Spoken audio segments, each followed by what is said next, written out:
کچھ بھی باتیں کی گئی ان میں سب سے پہلی بات کیا تھی؟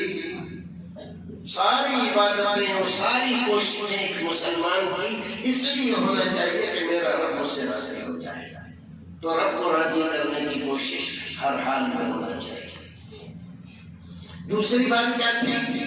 اس کائنات میں کوئی کسی کا کچھ نہیں بگاڑ سکتا، نہ کوئی مار سکتا ہے، نہ لوٹ سکتا ہے، نہ تباہ کر سکتا ہے اگر اس کی نظر سیدھی ہے۔ تو ڈرنے کی ضرورت نہیں ہے، حوصلہ رکھو، ہمت رکھو، بزدل بن کے جینے کی ضرورت نہیں ہے۔ ہمت اور حوصلے سے اگر وقت آ گیا ہے تو ایسے ہی صحیح غازی بن کر رہو یا شہید بن کر جاؤ دنیا سے۔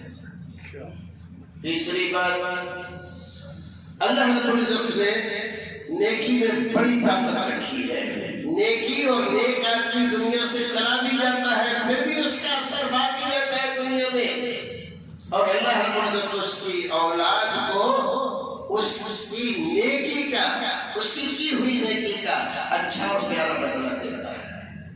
اور اگر جنت میں جانا چاہتے ہو، گھر کو بہتر بنانا چاہتے ہو تو اپنے گھروں کی، عورتوں کی تربیت کرو، اور عورتوں کے تعلق سے یہ بات کہ اپنے شوہر کی اطاعت و فرما برداری کریں اور زبان کو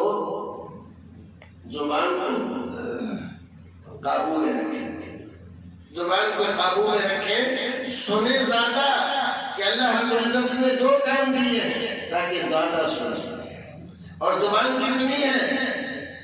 ایک، کم بولو گی اور زیادہ سنو گی تو فائدے میں رہو گی، دنیا بھی بہتر اور آخرت بھی بہتر ہوگی۔ اللہ رب العزت